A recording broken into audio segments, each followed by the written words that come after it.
Hello, I'm Paul. I'm Adam. And I'm Ben. And welcome to the Film Busters podcast.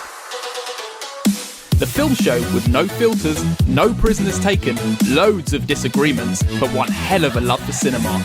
If you want to hear three friends ridiculing each other for an hour or so regarding their taste in films, then you have come to the right place. In each episode, one of the team picks a film for us to discuss. It could be anything from a recent cinema release to an all-time classic.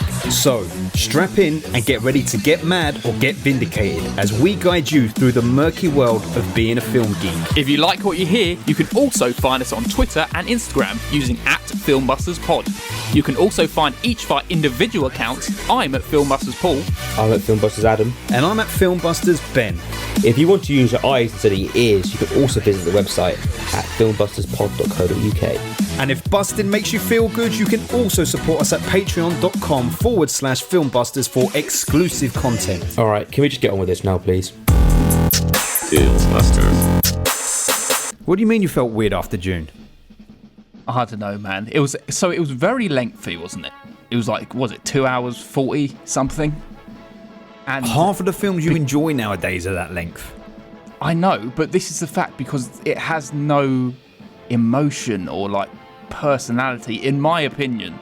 Like Timothy, this is his ultimate film because he can be as like stone-faced as possible without having to actually be an enjoyable, multifaceted character. And it's just by the end of it, I was like, oh my god, I'm so drained. It's not that I didn't enjoy it. It's like, yeah, it's fine. But it really drained me. It's an introvert-extrovert thing. Certain people go into a social situation and they get drained by the contact that they have with people, but another person in that same group would be absolutely filled up and engaged by that conversation. Thriving. Yeah.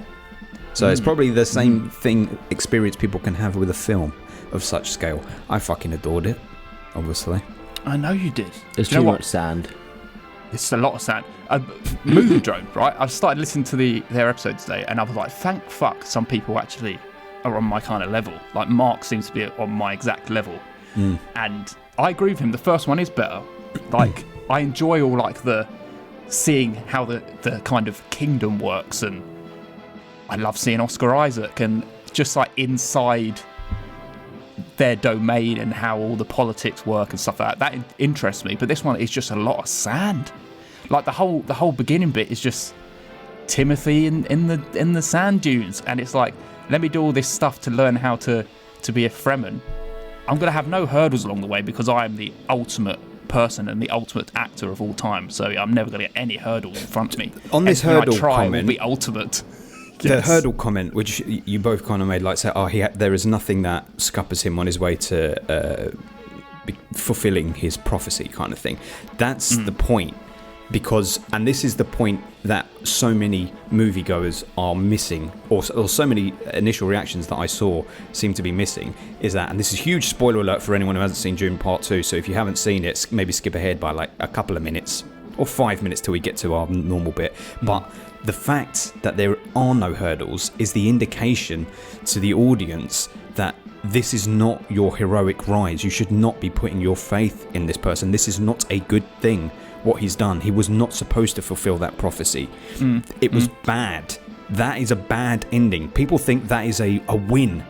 Dune Part 2 at the end, the heroes won. That is not the fucking case. That was a very fucking bad thing set in motion by what has gone into his mother, which the drink that his mother had, my belief is that the liquid, because she was pregnant, went into the baby and it fucked up the whole way that was supposed to work. So that there were two souls, two spirits that suddenly consumed this, and it's caused this like fissure in the world, which is what we are inevitably going to see in the third film, because we've seen all the prophecies of his mum/sister walking among dead bodies and whatnot and almost thriving among it. This is a bad thing. That's why it's not even a prophecy, right? It's something that's been made up, and it's like something they basically fabricated to make these people believe in, and they're kind of trying to fulfill it. And it's like, is this even an actual prophecy? Exactly. Or is it just something you fabricated? And that's what's happen? exactly. That's exactly it. That's exactly it. Yeah, but I know, and I'm totally on board with you. That's the same feeling I get, right? But when it comes to like stuff like, it's stuff that happens in all these kind of films, right? It's same thing in Avatar. It's time that they're gonna learn something that the Fremen do, ride the worms, right? And it's like, I hope a big one comes along, and it's like, oh my god, it's a grandfather worm. It's just appeared. What's wrong with that? That's cool. He's gonna. Yeah, but I know, but he just rides it with no hesitation. It's like, obviously. He had to do some practice. He had to observe it's probably others. It's probably the Timothy element that is kind of. It's so good, well. but everything is so epic when it happens. Like, it's just like, wow, every moment. Like when he's riding that worm, you're just like, fuck. For me, cool, it wasn't man. though. See, I know we said this argument, and you don't want to go back to it, but when you watch that in a big ass fucking cinema screen, and the whole room is shaking, and like I disagree. literally the I whole think chair is like, it felt like you were fucking on it, man. It felt like you were there with it, and there's not many times in cinema where that actually happens. I think it's the greatest IMAX experience I think I've ever had. I don't think I've had. There's been some, but this was the greatest, I think. I was there for the Dark Knight, mate. So it's never going to be it. Yeah, I think I saw Dark Knight in IMAX as well. That was like one of the first. That was the first time I ever saw IMAX for the Dark Knight, and that was pretty amazing for the first time seeing that. But I don't know. I'm glad I wasn't any closer to it, because I was so uncomfortable watching it. It was really getting to me. I was like, oh my god, I'm glad I can just stop this for a sec, just so I can go get a drink. Well, I mean, I don't know. I was so thirsty in all those sand dunes. I thought it was great. I just think at the end of the day, it is just not for you, and that's all it is, really. Yeah, I think that's it. That is it. I don't care for anyone in it. I do not care one bit. That's the thing. Well, but the thing is, no emotional attachment. They're all very, very strong characters. They're not cookie cutter characters. They're very. The whole thing is quite a rich film, from themes to the way the characters are portrayed, the choices that they make, their sort of destinies. It's very rich. It's not one note. The only thing you could say is one note is Timothée Chalamet's rise, but as I say, I think that's completely intentional. I agree with that. It is more the fact that I don't feel like there's any real personality in these people, like beyond their kind of place in this world. Just doesn't do anything for me. Should you go and find out if Inglorious Bastards was better for you? You know, I resist the temptation to say something. You know, I'm resisting the temptation to say something. Yeah, probably. What am I resisting the temptation to say? You're going to say something to do with Marvel or DC. Well, yeah, exactly. All right, well, let me say it then. You knew I was going to say it. But that's the thing. These characters are much more interesting to me than if I'm going to pick one that I haven't even seen. So you can say, oh, you haven't seen it. Let's take Flash. Right? The new one. What is it called? Flash? The Flash. Yeah, The Flash. Yeah. There are going to be characters in that are just painted, cartoony, ridiculous stuff that you will prefer to have seen than some of the characters in this, because then you'll go, oh, at least they had a personality. But just having a personality that's been written and drafted by a writer but not very well isn't better than having these chess pieces at play in this film, which is what it is. You're looking at the whole fucking game, and the pieces are just moving where they need to let the story unravel. Whereas this is the thing, because I probably agree. I probably agree with you, but it's the fact that it's hard for me to say because I'm so close to those characters. It's the same with you in a Halloween film. It's you're so close to it and you love it so much that they don't have to do much to make you enjoy it because you're already so wrapped up in the characters. I know, but then I saw Ghostbusters Frozen Empire a couple of months ago and I hated it. Yeah, but who's fucking wrapped up in that? Me! I'm wrapped up in the characters. No, yeah, the original ones from the original films. All the originals are in it more than they are in Afterlife. Okay, well, I wouldn't know. Yeah, they're in it. They're in it for... Ray is in it for like 50% of the movie. Right. And then well, even still, it still has enough. to be a good film around it. I'm not saying that. I don't love every single thing that gets put out. So. Anyway, it's not for you. We'll talk about it again at the end of the year. year. Will you be watching the third one? I'll watch the third one, because maybe something bigger happened in that they're tied together. And see, that's the thing. Those final lines about going off to war. He's going to settle the war or whatnot. He's going to create fucking war. Yeah. Going up there. It's not that he is a bad person.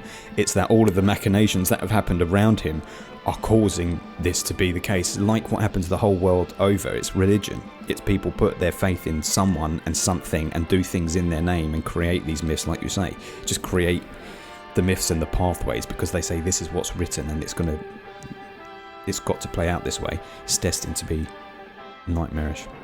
I mean, they kind of said it in the first one. Oscar Isaac did anyway, when he says that the best kind of rulers don't want it, and it kind of started that way. But now Timothy's switched to a point where he actually is gunning for it. It's because for that longest time he was saying I can't go there, I can't go to that place, and then when he went there and because his mum went there and started doing all her crazy shit, and then he drank the liquid, that was it. Drinking the liquid changed it all. Mm-hmm. But also, if you didn't like sand, how are you going to enjoy this film we're seeing tomorrow? Well, I love the sand in the original. Listeners, we're going to see, I don't know what it's called, Furiosa, is that what it's called? Furiosa, yeah. We're going to see Furiosa tomorrow, which is going to be so fucking loud, and there's going to be constant action and fighting. And are you going to watch whatnot. Fury Road before you go see it, Ben? I've already seen it. I'm not going to watch it again, no. Okay. They're just driving around in massive trucks and getting the water supply in the land from that pig man who's withholding the water, and there's lots of effects. Pretty much. There's actually not that many effects. I think it's all nearly practical. I think most of it. That's was what I just mean. It's all practical, pretty much. Yeah. So much effects in that film. Don't lie to yourself. It was like there's so much effects. Yeah. I think 75% of it was real. What they were doing. The driving part. Yeah. They also practically got a massive storm to wrap everyone and take people into the twisters and stuff. They just waited out there for years until it happened.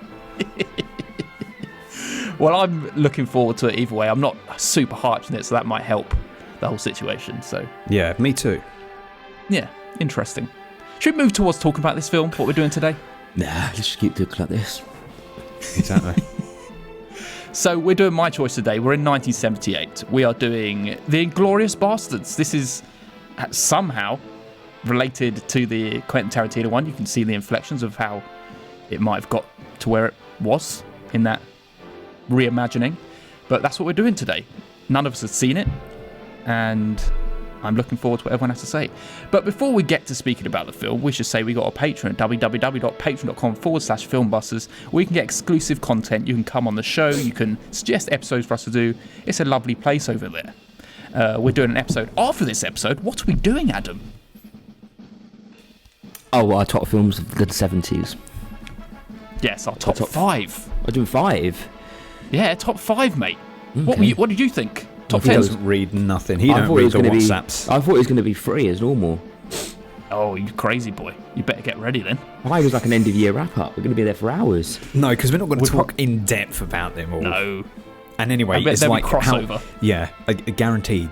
I think guaranteed we're all going to have 1, 2 films, 3 films, 2 films. I need to have a look guaranteed. At the 70s now, then. There are 2 films absolutely guaranteed. Yes, I'd say so. So that's what we're doing. If you like the sound of that, you can go and check it at www.patreon.com/filmbusters. But we should get on to somewhat talking about what we're doing today, and that is The Inglorious Bastards. And we should the staple of every episode with the quiz. If you don't know what the quiz is, I ask Ben and Adam 2 questions. If they get them right, they get the points. If they get them wrong, I get the points. The scores at the moment, I'm on 8, Adam's on 5, and Ben's on 12. Oh, yes. I'm running away with it again. Get even higher with these questions, Ben? What do you mean, can I? Yes. I'm definitely going to be able to get both of the points. I feel good about this quiz today. Oh, lovely stuff. Are you ready, Adam? I think he's too busy looking for his best films of the 70s. He is indeed. I've got them now. Have your finger on the trigger. Are you ready? I'm ready. In this film, What country are they trying to get to? Switzerland. Oh, baby, you said it both at the same time. Oh, well, You I said tell you both what, at the same time. I said But it, and then I heard someone Adam say a it second first. later. Give it to Adam since he's at the bottom. Give it to See, Adam. I was the other way around. I heard me and then heard you because there's obviously a delay. Oh, okay. Obviously, Give it to Adam then. but I'm the one hearing whoever's actually got it in time. And I did hear someone say something first, but do you want me to tell you who it was? No, or do you don't want me reveal it. Just give it to Adam. Okay, give it to Adam. It was Ben now, I think we said it first. It was Ben. Anyway, we both knew it. It was so- literally like that's what it was. Adam gets the point. Well done, Adam. Just for turning up. Yeah. Yeah. You ready for the second question? Yes. There is a bomb on the train. How did they stop the self-destruct sequence? Using a pencil. Well done, Ben. You done it. Lovely. How did Adam not get that one? Just let you had it. He didn't even say anything. Oh, for Didn't even Christ's say sake. anything. I've activated the self-destruction mechanism. I had it on. Christ's I was thinking of what type of bomb it was, and that's why I took me a second to come out of that chain of thought. I thought you were going to say what colour is the cord that they have to disconnect, and it was green. Well, there you go. Can I ask you a You knew question? that as well. Not for any points, because this is one I Yeah. thought you guys were going to ask. Yeah, go on. What does he keep the pepper and salt in? Salt and pepper shaker. No, in a grenade. The salt's in the grenade. What's the pepper in? Oh, I can't remember. Bullet? Was it a bullet? Yeah. That makes sense. Like a Yeah. shell casing. Oh, okay. Large. Very good. Very good. Good knowledge. Well done. Right, so the points. I'm still on 8. Adam, you're on 6 now. But Ben, you're on 13. Unlucky for some. but Unlucky not for some. me. There you go. Should we move on to talk about this film? The Inglorious Bastards. The Inglorious Bastards. spelt correctly.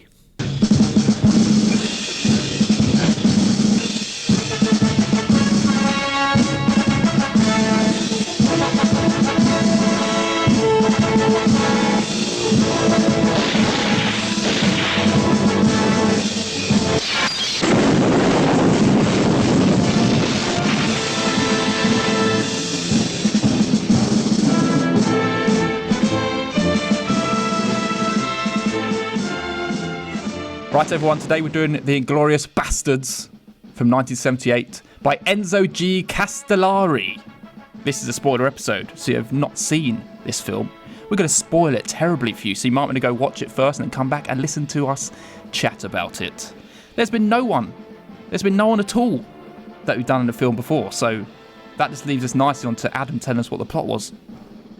It's about some American soldiers who get captured, they escape, and then they help the French, I think it was, to try and get rid of a bomb on the train. As well as other stuff along the way.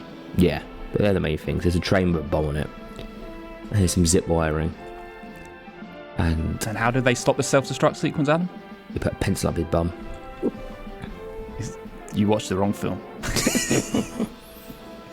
Benny, you got any facts about this? Yes. It was originally released as Quel, maledetto, treno, blindato. Adam, you speak Italian. Do you know what that is? The bastards on the big train. You're close. You got one word right. Train. It was called The Damned Armoured Train. Okay. That was the original title for it because studios were like, you can't release the film with bastards in the title. So that got changed in later releases. But that was the original. And it is a unauthorized remake in and of itself. Adam, previously you said Invasion of the Body Snatchers was a remake. This is also in the remake universe with Tarantino doing it. But actually, no, this was a remake in and of itself. But Oh, really? of a very famous film. And with a change of name. Do you know what it is? Great Escape. The Dirty Dozen. Was it now? Yeah. I've never seen it, so I wouldn't know. Neither have I. I assume it's a remake in as much as it's a bunch of like outlaws just coming together and doing stuff. Anyway, Yeah. the film got a lot of attention from critics, particularly from Quentin Tarantino, who just used the title as the inspiration for his 2009 film, Inglorious Bastards. He bought the rights to the title of the Inglorious Bastards so that he could use it for this film, but it is not a direct remake, even though he brings back a couple of characters from this film and puts them in Inglorious Bastards. Svensson plays an American colonel, and the director himself, Castellari, plays a German general. That's the other person who appeared in it. It originally was meant to be filmed in the United States, but there was too much issues being able to film out there, so it started getting filmed in Lazio and in Rome, and as Paul will attest, much of it was dubbed because of the way that sound design just was with Italian films back then. It was all added in studio, but they had to run all over the place while they were filming because the Prime Minister out there got kidnapped and murdered while they were shooting in these areas, so there was a lot of trouble that was going on the whole time. Oh yes. The film was subsequently, as time went on, released by other titles. Deadly Mission, when it was released on VHS, and then to capitalise on the success of the blaxploitation genre, it was re-edited so that Fred Williamson, that is the black actor, became the lead character, and it was released as G.I. Bro. G.I. Bro. G.I. Bro? Yes. Blaxploitation. And the tagline on this version was, "If you're a kraut, he'll take you out." There you go. There you go. G.I. Bro. G.I. Bro. It's that blaxploitation type thing. I mean, I could see them being able to fairly easily re-edit the film slightly to make him seem like the main character. I mean, he kind of is. He's like the second it's main him character. and the lieutenant, really. Yeah. So, that's what you get. Some good facts there, thank you. That's all I have. I'll just say up top, the dub didn't bother me in the slightest. Okay. I didn't really even notice it. I'm about to say, as far as dubs go, this is like... Yeah, it's not a bad dub. Are you kidding me? It's as I thought it was obvious as alright. any of them. I thought this one was alright compared to something No, like... do you know what was the other one we did? The difference is when someone is Italian with a speaking English in the dub. Yeah. That's what you can tell. But you know, That's in what I those, don't like. I see what you mean, but in those films, I think it's just because it's not their native language. They are trying to speak in English originally on the studio. Like when we did Revolver, the Italian speakers in that were trying to speak English, but it's obviously they can't quite get their mouths around it naturally like native speakers can. So that's why it looks a little bit more disjointed. But here, it was still out of sync. Fuck me. I thought it's just fine. Well, there you go. It was part of the character of the film. Yeah, I know. Yeah. I'm not saying it's a bad thing. Yeah. Right, should we speak about this? Yes. All right, so it's my film, so I get to decide the order of first impressions. I think I'm going to do me, Ben, Adam. Let's do that. Yeah. Okay. So I think you can really tell this is the kind of film that Tarantino would love and would like pull inspiration from. Yeah. It feels very anti-establishment for the time and very unique for the time. Going against genre tropes and any character arc or characterization. It's not your average kind of thing you would get in any normal Hollywood film. So, but I admit, when I first started watching it, I did really regret my decision for picking it, as I felt like, oh my God, I just hate everyone in this. Is this what it's going to be like the whole time? But as time goes on, you kind of see the levels to these people, and I think mostly bad levels, but levels nonetheless. Levels to the I thought it was lady. really, yeah, exactly. I thought it was really fun. They were a really enjoyable group of misfits who are real anti-heroes, especially Tony, man. What an absolute piece of shit with his bum chin. But what a move to have him be the final one to survive. But not just that, also get the girl and never get any comeuppance for being a dick the whole time. Mm-hmm. And all these flawed characters had their fun little quirks. Nick with his barrage of tools hidden over his body, as you said, the salt and pepper. Canfield being chill as fuck with his cigars. Lieutenant Yeager was great as well to watch. It feels like it's doing something original. And like all you have to see is the naked women with machine guns shouting "Americana" to know that it's doing something a little different, and it's pushing some boundaries, and I appreciate that. And that's my first impressions. Okay. Yeah. Well, like you, even before I started watching it, I was like, man, why are we doing a war film, for fuck's sake? But this is one of those war films that's worth it, because it's not about the war. It's about these troop of people, just like Saving Private Ryan. What makes it interesting is not the setting, the war. It's focusing in on a core group of people who are having to sort of go rogue and do things their way. And yeah, likewise, I was like, these are all arseholes, but absolutely, even though they are like all American arseholes, typical American arseholes, apart from, what's his name, Nick? I'm assuming, I don't want to get this wrong, I'm assuming he's like Mexican. They never say it. I don't think they ever say where he's from, but he's Hispanic and fighting with the Americans. Yeah. So I'm assuming so. I don't know the details of how many Latin American countries fought in the war with America, but there you go. They were all dickish, but they all came through, and I actually took to most of them, but I did not ever take to Tony. And no, never. Tony was the one that rubbed me up the wrong way. I very quickly, within 10 minutes, was like, I'm going to enjoy this. This is actually fun, because the dialogue was good. It was snappy. It was cutting. It wasn't taking itself too seriously. Like you say, with him having all the tools on his belt, once you start seeing people getting shot and they fly up in the air when they get shot, there is literally a scene where a bomb goes off and you see a thick fucking rope yank one of the actors up and out of shot. It's incredible. I loved it. It was a lot of fun. I was amazed at how much fun I was having with it, and it flew by. However, the trouble with it is that final third. The train sequence is a different kind of film. Once they start getting serious and start getting involved in this plan to divert the train and disarm the bomb, it becomes a little too serious. Even though it's still got a sense of fun, it becomes a little too focused on that. And I don't know if it was because, as we discussed, for the German in this film, there's no subtitles, which didn't bother me early on, but there is so much German being discussed on that train. Without the subtitles, you're just watching them talking German for what felt like maybe 10 minutes in total when you add it all up, and that was a big loss for me. It killed the momentum of the film, funnily enough. I thought everything was much more riveting before that, and it was moving at a pace, but that stuff on the train really kind of slowed it down, and it just felt a bit generic.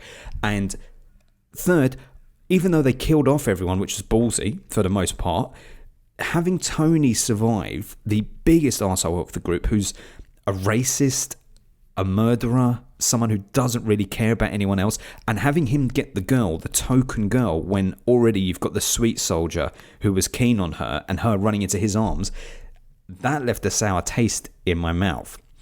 And so I'm still reckoning with how the film ended about how I feel about the entire film, because that was a real fucking shame. And coincidentally, it's not dissimilar to how I experience Inglorious Bastards, Tarantino's, which is the opening scene is probably the greatest thing that man has ever done.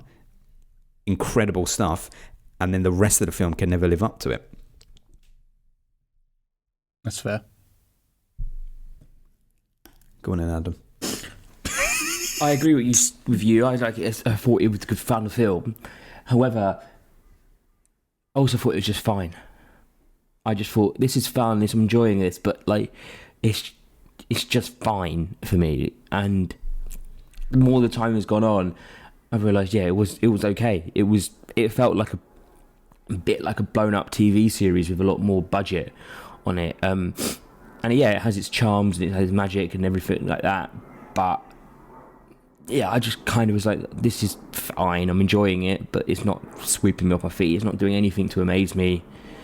It's just, I don't know if like some parts of the charm with what made me pull out of it, because I'm like, this is kind of ridiculous and stupid, and you can, like the rope being pulled out the scene, it's like, sometimes it helps, like, oh, this is fun, and then sometimes it takes you out of the film, and I don't know if in this film it was kind of taking me out of it, but again, I think maybe if you watched it in a different mood, you might love it. If you watch it at a different time, you might love it. But when I was watching it, I was like, yeah, this is good, it's enjoyable, but it's just fine, which I think is probably the worst thing you can say about anything.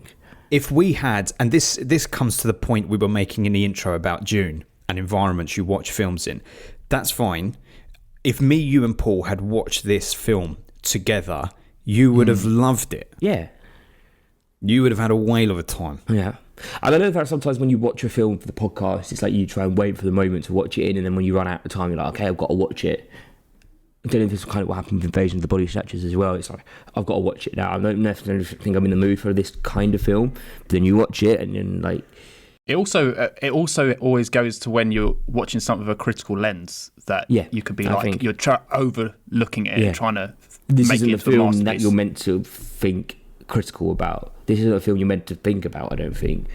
Afterwards, you're just meant to just sit back, get swept up in its stupidity and its fun and all of that, and then go, I had a good time, and kind of move on.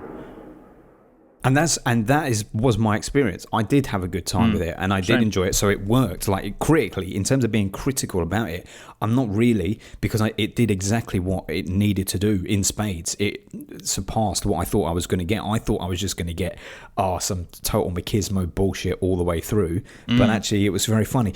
I'll tell you the moment that I realised the film's heart was completely in. This is the wrong term, but that the film was okay.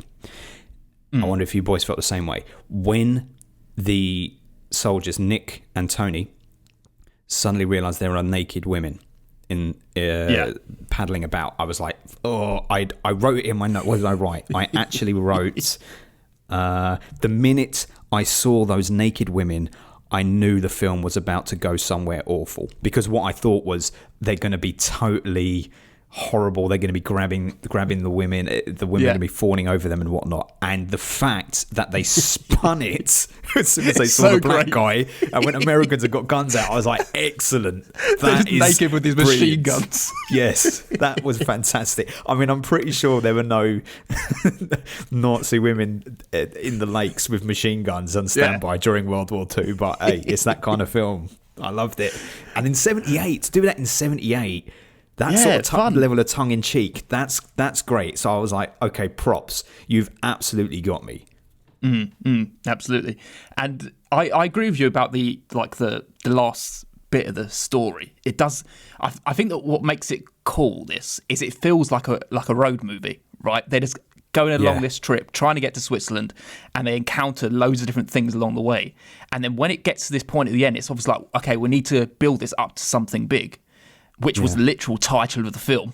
The what is it? The armoured train. The damned armoured train. The damn armoured train. It's like they needed direction, and that was this plot. Like, and it I think makes that's how sense. they sold the film in the first place. Maybe, yeah, and it makes sense for their characters, right? They all come together. They're these outcasts who are individually not wanting to join this war effort, and during this journey, they all come together to actually join, like make a unit out of themselves, and they're like, okay, now this all join together and have this mission. But the fact is that, I don't know, it was more exciting for them just going along and just doing silly shit and being like scarpered by the Germans every so often when they couldn't stay in a certain location, so they had to move on. That was more fun than actually doing a mission. It was. Do you know what this could have been? It could have been a really like offbeat TV series back in the 70s. That's what it felt like to me. That's what I mean. That. It felt like a TV episode blown up into a feature-length film.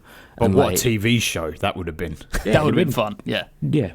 I feel like they shot the train sequence where, yes, we've got this, and then they showed it to the studio and we're like, what should we do with this now? And they were like, oh, should we make it into a TV thing or should we make it into a film? And then they went, oh, we don't really have many ideas, so they go out around and fuck around and film some shit. And I feel like they're almost like coming up with shit like day by day, like let's do this bit today, let's do this bit today, until it eventually leads to the train bit.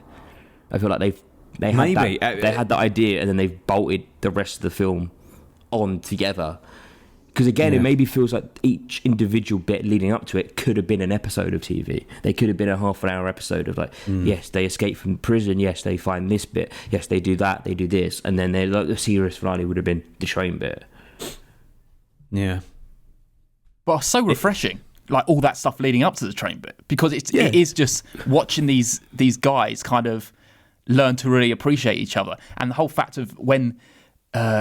All these Germans appear and they're all hiding and they're like, shall we get involved?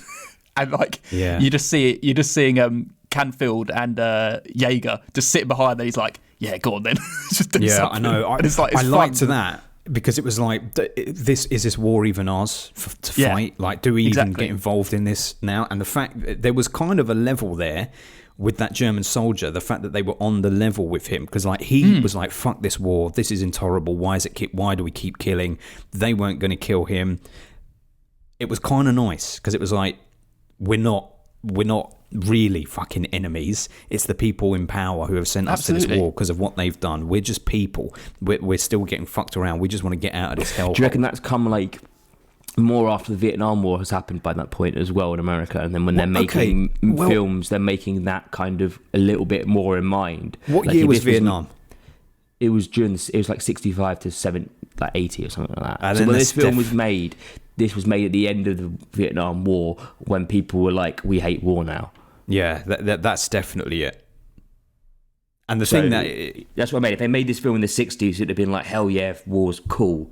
Like, all of this. To an and extent, I think yeah. now war got brought home a little bit too much, and yeah. Mm-hmm. There's definitely a peace and love element, isn't there? Because like even that point where, which I love the introduction of Adolf Sachs, his name is, isn't it? And his moment where he says, I don't want to see Germans killed anymore. Mm-hmm. And it's like, I'm fed up with it. And I appreciate that. And we were saying it last week, maybe this is the direction that 78 is going to go. The anti-establishment, don't go with the flock kind of thing. Make your own kind of journey. That's what this film's doing. It's the same again. A mistrust and a distrust of governments and leaders and sort of like make them objects of ridicule, go your own path. Yeah. I mean, indeed. I said this during Invasion of the Body Snatchers as well, but again, it's got that element of hell yeah, we're just fucking here to we're here to make films, we're here to fuck around. Like the process of them making films was almost like they didn't actually care about the outcome and who saw it. It's a bit like, I don't know, you making your film now, Ben. It's like you're doing it for you. You're doing it for the enjoyment process of hell yeah, I'm making a film. Well, it's a different time. It's that Easy Riders Raging Bulls time. Like just like the book, Adam. Like you saw, everyone out there, they were all fucking mavericks, and they weren't really being dictated to. They didn't have to make. They had to make their money back. They didn't have to make profit. There wasn't it just had to wash its Jaws face. came along. Everyone was like, oh shit, we can make lots of money off this now. Let's like make loads of money rather than here's $100,000. Yeah, so get $100,000 back. You've had fun. It was the rise of blockbusters that kind of killed that level of filmmaking, because then everyone was like, no, we need that. Like you say, we need Jaws. Yeah, we need Schindler's List. We need Star Wars. I mean, Schindler's List was a lot later. I know, but I'm talking about films that changed. Like you couldn't make you could. It would just be a shit straight to Prime Video type movie now. But yeah, it'd be intentionally shit with crap acting, crap production. But also back then, everything was on the same level. Like even the blockbusters probably didn't have any special effects or anything to do it. So everyone was working with the same tools, really. And then, maybe Star Wars came along and put special effects through the roof and all that kind of shit. But I mean, they said like it was impressive because there was a lot of explosions here. Yeah, a lot of explosions and a lot of actors. I couldn't remember which one it is. I think it might be the guy who played Tony. And apparently he did all his own stunts in the film. So all that stuff where he was like running along the trains and whatnot, he was doing all that himself. And when he was near those explosions, he was really near them. And it was cartoon-like at times. Not so much like it was, not like a Velocipasta, like the slightly removed from reality a little thing. bit. Slightly removed. Like when he pulls the rope to collapse that whole level of the barn.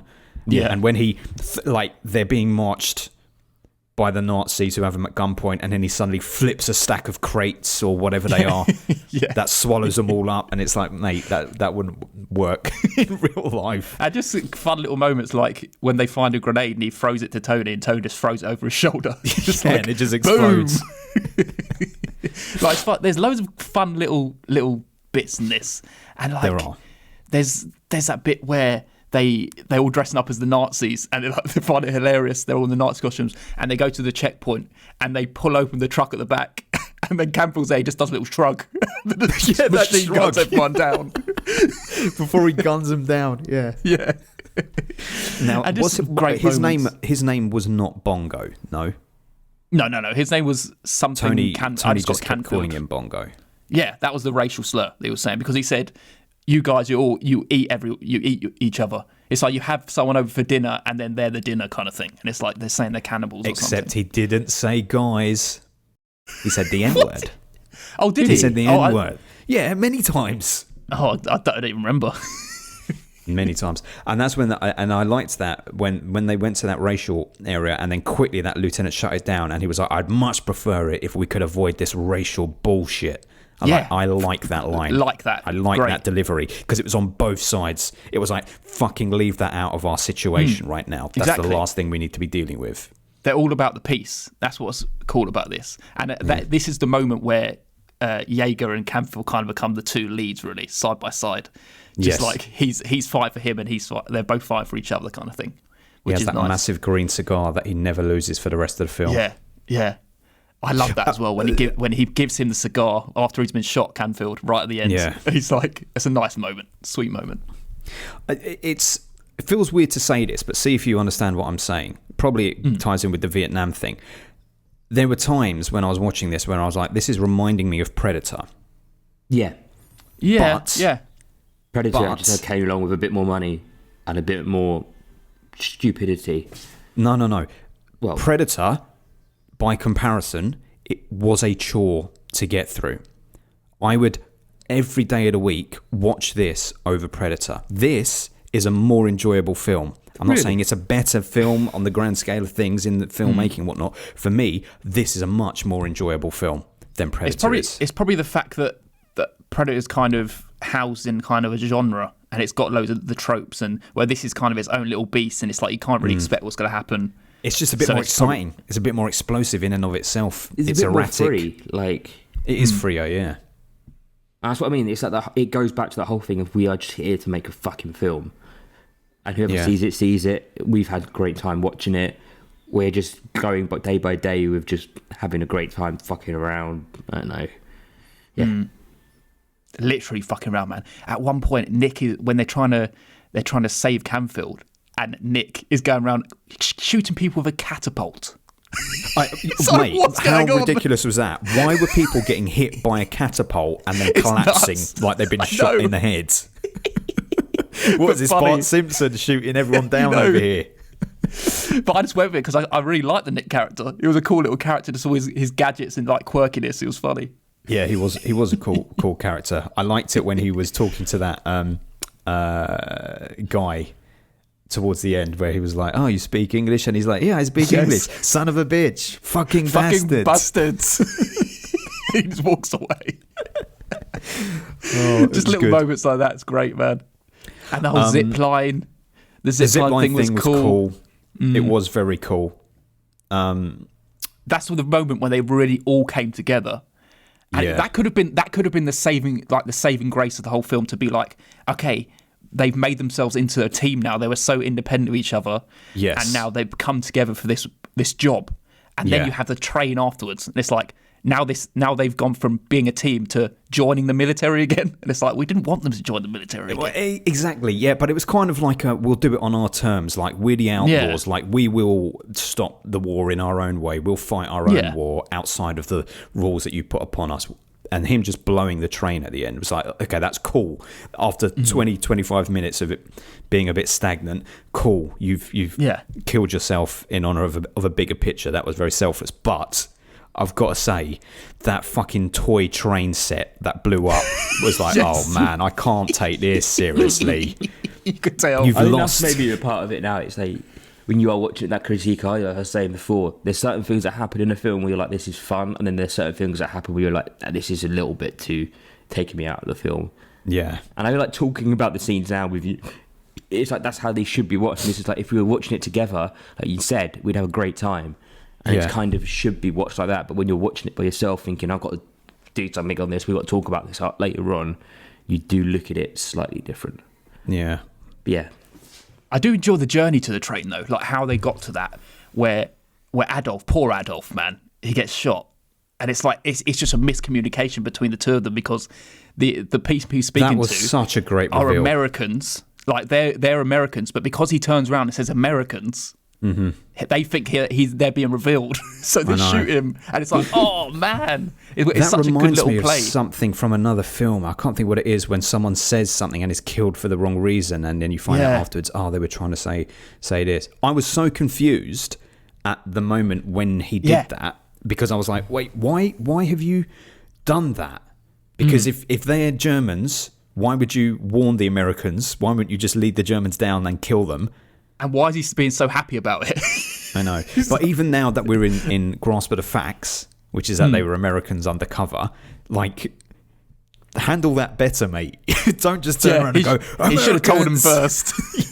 He should have gone. But, like, at the same time, what do you do in that situation where you've just encountered undercover Americans as Germans? How do you explain to these new Americans, right, wait, there are some other Americans back there, and I'm a German, but I'm with them, and I need you to not react badly when I slowly go over there and tell them you're here. It's a tough situation. If you've done the other Inglorious Bastards way and do the free in the wrong way and be like, that's an American free. Yeah, exactly. Yeah. Subtle hint. That Adolf, man, he was a cool character. I liked him as well. He was cool. He was Nazi Jesse Plemons. That's what I was referring to. He was. Yeah, absolutely. Nazi Jesse Plemons. And also, did you think the lieutenant? I think Brad Pitt is styled on him because he's a big beast of a man, and he wears that brown jacket and the. There is so much of this film that's like not like Inglorious Bastards. He's taken parts of it. He's taken the recipe or the ingredients and then made a whole different cake with it. Yeah, he's taken the general essence of it. Yeah, he's gone, no, you got to do something like this. And you got going undercover. They kind of escape. They kind of get revenge on the Germans. Like, they're scuppering a plan. Like, they even have the German on their side, one of the Germans. Yeah, it's like all that kind of stuff. Yeah. Because war is hell. War is hell. It is. Arrivederci. I also like the sort of peculiar zoom ins and out that you would get in the 70s, like when you start a shot like close up on someone's face and then quickly zoom it back to the rest of the scene. Yeah. And vice versa. Establishing shot. Yeah. It's great. It's cool. Erratic it's really stuff. good that I do like the fact that they all.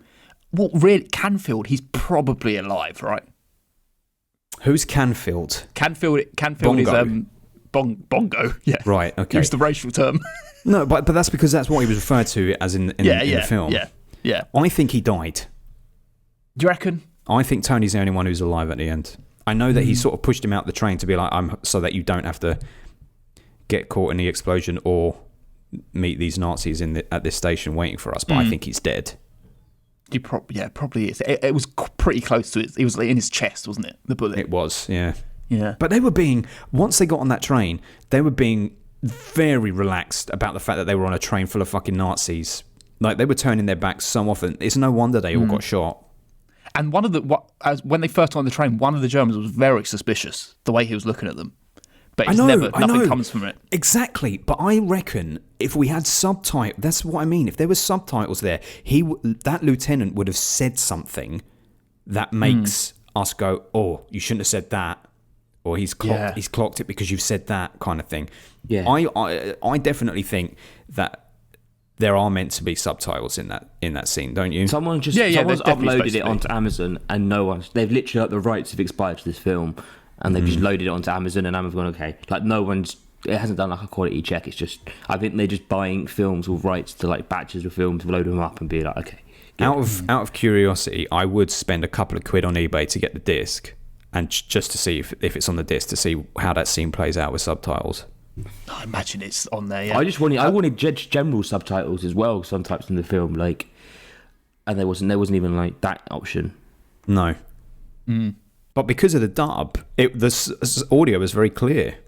It only affected the end though, really, didn't it? With the train, like, but also you built up the whole thing of the whole film, and then the ending's it gets a bit scumpy. I know, and genuinely, that really holds it back for me because that's like your climax, and you've really made it hit the brakes because A, we've got no subtitles here, and B, this is a prolonged set piece when everything else was so zippy. Well, we got to blame Amazon for that. Yeah, or do we? If there's no subtitles on that's to be determined. Have a little Google of it. I did. I was spent so long Googling and I can't find an answer to it.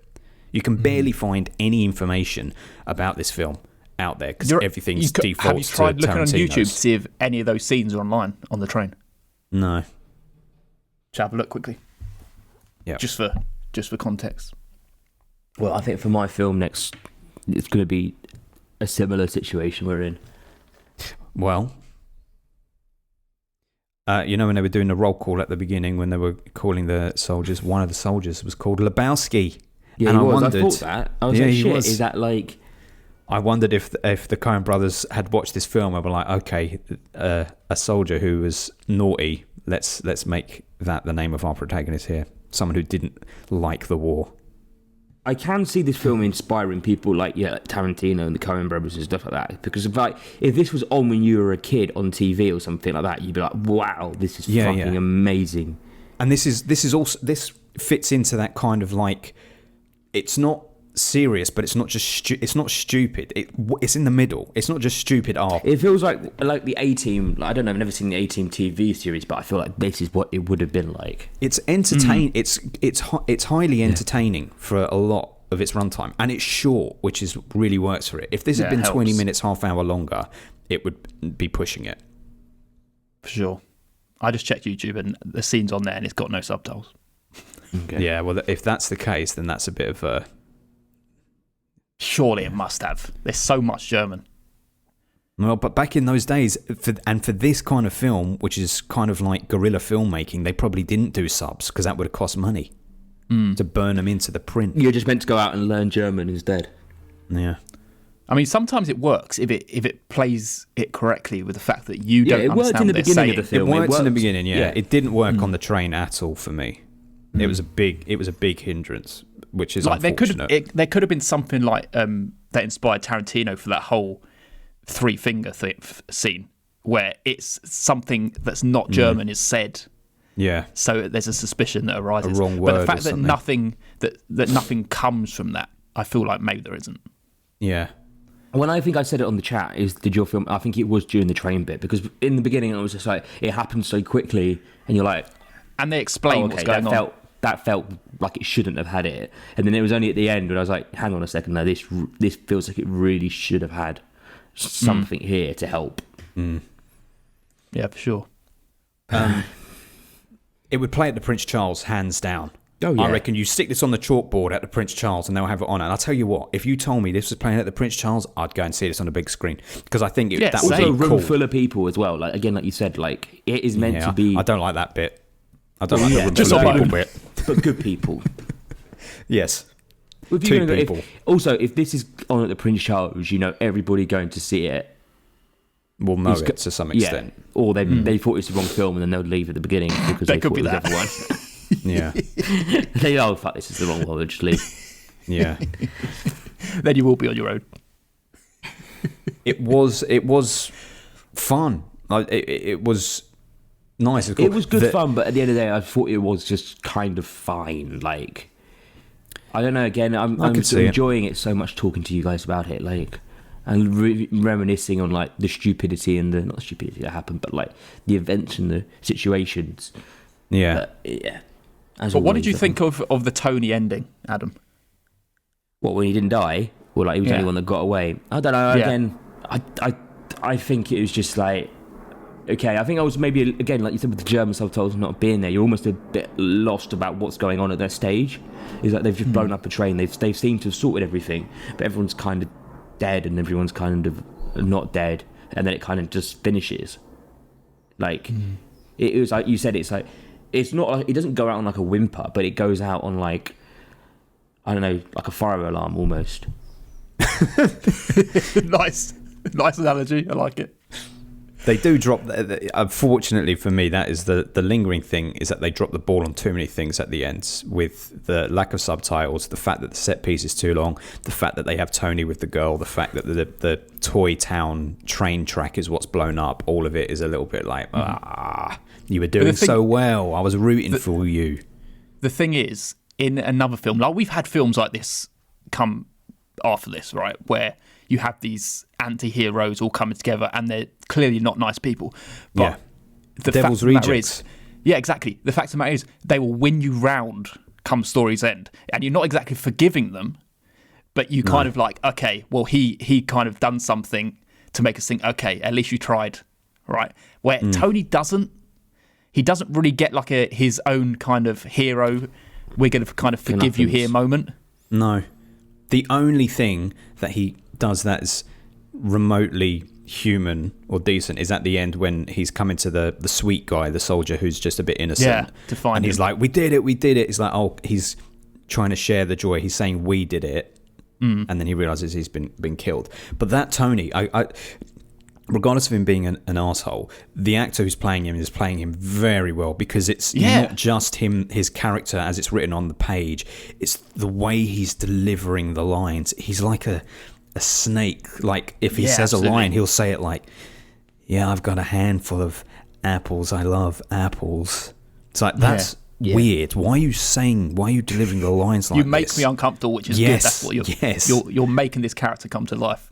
But that is why I felt so uncomfortable ahead of that naked women in the lake scene, because seeing Tony, we see Nick, who loves naked women, and you're like, oh, okay, it's going to be played for laughs, but he's going to be a sex pest. He's going to gallivant, which he actually was. When he went in the lakes at first, he was diving after the women in a state of undress. But when Tony also rushed down there, I was like, Tony, you're giving off strong rapist vibes. Yeah, absolutely. Fortunately, we are not subjected to any of that. No, however, it ended with a comedy, which is appreciated. Yes, yeah, it is, albeit at the black person's expense. But I think even black people would find that funny. Yeah, but it was more the fact they knew he wasn't German. Yes, it's like he couldn't be a German soldier. Yeah. If they were like going black man or something or shouting that, I'd be like, oh, okay. Yeah. That Saying might be a little bit. But the fact they said Americana, they knew he was American. He gave himself away. I felt for that sweet whimpering guy. The Aryan race thing going on still, isn't it? Like the German Aryan race that they had going. Well, and Tony looked very Aryan race features, bright blue eyes. Hence why he kept playing Germans in it. Yeah. He kept being the one wearing the uniform and stuff. No, I meant Tony, but you're right. Yeah, the lieutenant as well. He did have Tony. blue eyes. Tony kept wearing it as well. He was one of the ones who was marching Bongo to the fortress. Right. Yeah. So yeah. But very German. All in, a good time was had. Yeah. Weakest character of all, though. Yeah. More because they didn't really explore the character, and that was Burl, the sweet guy. They didn't really do much of him. He could have had a little bit more. I know, but didn't you know he was destined? I know they all died, but you knew that he was destined to die from the off, because it was kind of like, right, this is going to be the thing. He's a bit of a subject of ridicule, but when he dies, they're all going to get mad. But that he was just happen. like the mechanic, wasn't he? He was like knew how to work machinery and stuff. Yeah. Which is good because have that little moment with Nick when he pulls out all like the sockets and wrenches out of his belt and stuff. Yeah. Yeah. And in his hat. So uncomfortable all this stuff he's wearing. Ladies in the hat. Yeah. It was a good time, wasn't it? That guy, but what was his name? The innocent guy? Burl. There was a point at the beginning when they were caught up in the fighting and they weren't shooting yet, and he was just lying there and he was going, I want to go home. And I can't remember who says it to him. Someone just goes, okay, bro. Whatever. He was a walking Woolworths. That's what they said about Nick with all his tools and stuff. Yeah. Walking Woolworth. Very good. Very good. I'll get that reference. Good I know. Woolworths. I didn't know that they had Woolworths in the US. Neither did I. Yeah. Woolies. Yeah. Adam, are you even old enough to remember Woolworths? Yeah. I'm not that much younger than you.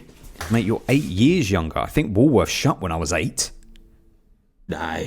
Woolworths was open till like 2002 or something like that. It was dead by then, though, wasn't it? Yeah. It was like not the Wolves. Yeah, it wasn't like... I never really bought anything in there because then you had like HMV and like Zavvi and all that type of shit that was like cheaper. I would use Woolworths. That was my original. It was my original where I used to get my DVDs. Woolworths. I used to get Usually mine round from the corner Virgin. from my house. It shut down in 2004. I was 10 when it shut down. There's millions, says Jeffrey, all under one Well, it changed roof. to Big W, but Toys R Us. Well done. Well, there you go. There we go. Ain't we got nothing else to say? I think I've gone through all my notes, actually. I think we've I had a do good think- chat about this film. We have had a good chat about it. It was a good film with good moments to chat about and whatnot, and I think we covered it decently. I would 100% say the best part of the film is that whole Americans reveal, because at first it's jarring and you're like, oh shit, what happened there? And then the explanation is like, oh fuck. It's a good written moment, for sure. It is. Yeah. Because it confuses the audience, but also confuses the characters. Like, they don't even understand I know. what's going on. And it makes sense. Yeah, of course you would be shooting each other. You're both dressed as Germans. Yeah. Exactly. Yeah. And then also for the reveal of they've been sent here to do a job, and they get wrapped up in this mission. They don't even understand what the mission is, but they're kind of going along with it as well. It's a cool little... Yeah. Cool is it little kind of like idea. you helped us, we'll help you? Yeah. Kind of Yeah. like, but like, wouldn't you just want to get home and get out of there? That French nurse, she was very pretty. She was very beautiful. Yeah, she was. Yeah. I can imagine they were enamoured by her, especially Yes. in war, like not seeing any women. I know. That's what makes me think the more unsavoury type of characters, as these guys were, would not Yeah. really Especially hold Tony. back. His appendix. Oh, my appendix. Just so she could touch his stomach. You gross, man. We've all done the old appendix trick. Son of a bitch. Oh, for Christ's sake, I've activated the self-destruction mechanism. That's such a ridiculous line. Because it's like, you don't even say that. Just run and fucking go, man. If you've activated the self-destruct, you're about to die. Oh, for And that was Christ's like, sake. how long was that self-destruct? It was like, only lasted about 20 seconds, didn't it? I know, but that's the thing. Like, the lieutenant could have pulled the pencil out and legged it off the train and jumped off sooner, surely. He got shot, mate. He was dead. Yeah, that's why he's like, I'll go down with the ship. Yeah, That was his Bruce Willis He didn't have a asteroid choice. moment. He was just going down. exactly. Take him with him. Yeah. I'm going to take that model train station with me. I don't want to close my eyes. I don't want to fall asleep. Imagine if they played that at the end of this film. Well, it wasn't even out then, was it? No, that's what I mean. If they played it, we'd be like, what the fuck? How have they done that? How have they released the song that didn't even get made yet? It was actually a cover, and this was the original. Yes. It was dubbed, so it was all out of sync with the beat ever so slightly. Tony was singing it. Yeah. Great All stuff. right, should we do... Well, actually, before we do scores, we got to do it. If we were going to be one of them, who's who? Very good.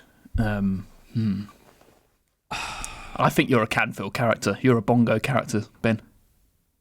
No. Yeah. Really? Yeah, cool. You're cool as fuck. You know, he got the cigar in his mouth. He's a team player. He's also that's- very angry. He is. I'll take Bongo. You know what? Here's one comment about Bongo particularly. Even though this was set during World War II, it had so many, like, it was 70s inflected, like him calling his gun baby. Did you miss me, baby? I missed you, baby. That's like 70s talk. No one in the 40s was talking like that. And that's the very blaxploitation thing as well. Yes. Yeah. Adam, I think, Oh. is Nick. Oh, actually, no. Do you know what? Do you know what? No. I think you're Nick. could say Because Tony. you're the one. Yeah, Adam's Tony. You are Nick. You are Nick because you have all these tools and tricks of the trades to put things together and do things and create things. You're Nick thinking on the feet. I've always got something on the go. Always something on the go. Playful and silly. That's you. Yeah, it's I'd be probably the is me. sexy French nurse. Oh, You can touch my appendix. yeah. No, do you know No who one wants Adam to be is? Tony. Do you know who Adam is? And Go on. I say this not joking. He is the leader. He's the lieutenant. Go on. Give us Because- one. Get you through the ship. He's generally serious about the things that he's taking on, and he'll do it. And he'll do it from a leadership position if he's in charge of it. Having gone to Glastonbury with this guy last year, I realised that he is... Listeners, me and Paul and Adam are here in this circle, but Adam has another group of friends, obviously, that are his own circle over there to the right. he is the leader of that group in a way that you wouldn't I'm the most know it organised until you person see in him there. there. Exactly. All of your lot wouldn't know It their really arse from is. their elbows without you. Without Adam, them lot wouldn't have known what the fuck they were doing at Glastonbury last year. But he comes up with a plan. He knows where we're going. We're going at this time. We'll go there. We'll do that. This is where that is. This is where that is. So I think you're the lieutenant on that. That's nice. I can get behind that. This friendship group is his holiday from that level of responsibility. Yeah. He doesn't have to be so I either go responsible in, with all us. in or all out. It's That's the it. in the middle. He's all out with us, Paul. Paul's the organised one over here. He's the one who makes it happen. There we go. If it wasn't for Paul, He's this podcast over here. would have He's died. hanging with some other lieutenants, Yeah. just If it taking wasn't it for Paul, easy. this podcast would have probably happened one episode. It's very true. I'll take it. Wonderful. Do you want my rating? Yeah. It's getting a very strong 7. It's a very high 7 for me. It doesn't make the 8. This is what I was really wrestling with. I so want to give it an 8. Same, but I don't think it makes it. I don't think it does. And the only thing I think could save it is if I do purchase that DVD in the hopes that there's subtitles. Yeah, I'd And I can like get to see that. some sense of what's going on at the end, and I might be kinder on it. A rewatch could push it up to an 8, but yeah, it is top level 7 for me as well. I was saying it's a 6. Talking to you guys, it's probably a 7, but I'm going to probably keep it with a 6 because then over time that's what it will actually be. You got to go with your heart, bro. Go with your heart, bro. Yeah. Yeah, it's going to keep it as a 6. That's nice. I'm so glad I chose this. I think we've had a great conversation about it. It's a lot of fun, this one. It's been a very good one. It's been a very good one. It was a lot of fun. 776, that is a 6.6, which we round up to a... Well, we don't round up. It's 6.6. It's 6.7. So it is going to battle with The Thing from Another World. It's better than that. It's better than that. Very good. Yeah, For your reference, Adam? I'd have said it probably is. It is better, yeah. Okay. Raising Arizona. It is better than that. Oh, shit. I gave The Thing from Another World an 8. But you carry on anyway. Oh, But Adam that says might it's say better, so something. we carry on. Yeah. All right. Raising Arizona is better than Raising Arizona. 100%. Raising Arizona is better for me. It's better than Raise Arizona. You sure? What did you give Raising Arizona, Paul? A 7. Okay, that's fair enough. I thought you rated it high for some reason. Martyrs. Are you going to say it's better than Martyrs? After that rewatch. I'm going to say it's better than Martyrs. I don't think I enjoyed Martyrs. Yeah, You didn't. Yeah, go You over didn't Martyrs. enjoy Martyrs. I'd like to see us go higher. Candyman 2021. It's better than that. It's better than that. It's doing very well. It is. And it's not going to beat this for me, but it might beat it for you two. Sonatine. I think it will. It's better than Sonatine. What did I give Sonatine? I think you gave it low, mate. Adam, you gave Sonatine a 7. So Sonatine's better. Oh, it is. Oh, okay. There you go. Sonatine. That's a good place, though. That's a Takeshi great place. Kitano. Takeshi Kitano. Takeshi the king. Takeshi the king. You're obsessed with this Kitano's man. the king. Takeshi Kitano. Takeshi Kitano. He reigning as king. Yeah. So that's I where enjoy that ends. that placement. That's nice. It's very nice. That's good. Yeah. Very Happy with nice. Well, now. Where are we going next, Adam? We are going weird. We are going wonderful. I don't know why this film is on my watch list, but I think I heard someone talk about it somewhere, and they said it was mental. And I don't know. I looked up things in it, and people said it's like an acid trip. It's weird. It's fun. Wow. I had to look up if it was even available. It is available on, Internet Archive or whatever it's called, archive.org, Paul. Very It's good. not available in Okay. HD though. It's only SD. It's a little bit annoying. It's I don't think you guys have heard of it before, but it's called Kiss Meets the Phantom of the Park. What? And it's Random Kiss, sentence. Kiss, the band, Oh, right. are playing around in Central Park, and Gene Simmons is a demon. Wow. Yeah, Okay. Okay. I'm Fucking down for hell. that. they finally they That is found a a way to curveball. clone humans into robots in his laboratory in an amusement park. It just happens to be planned when the Kiss concert is at the performance, and Lanisha is planned on the world. Kiss must use their special powers to stop him. Jesus Christ. Look at that. Wow. Okay. I was definitely never going to watch this film in my lifetime. So Nor was I, and what better time to watch it? Exactly. The reviews on Letterboxd are pretty much, the little bars are kind of all the same level, effectively. Apart from like the 8s and 9s, which are quite low, everything else is kind of like people are either loving it or they hate it. That's interesting. That's interesting. Well, listen, we're going to have fun with this year because now that I know that you haven't picked what I'm picking for the last film, it's going to be a whole fun year. It's going to be a whole fun year. Oh, wicked. Kiss, Gene Simmons. Okay.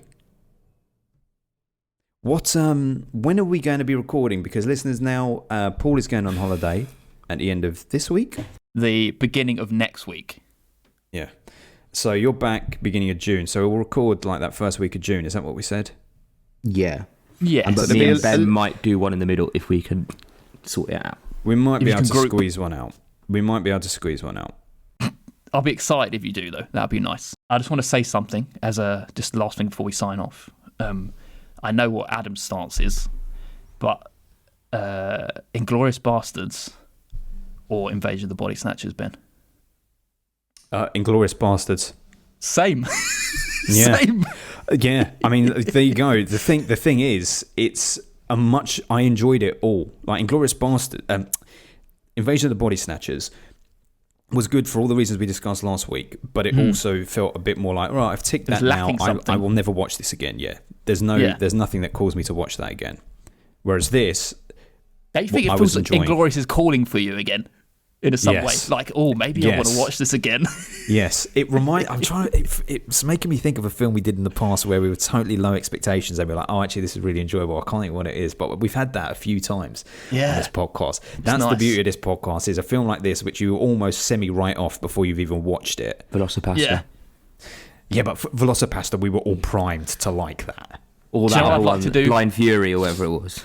Oh yeah, I wasn't there for that shit. That was some bullshit. That Blind Fury was some bullshit. You need to watch that again.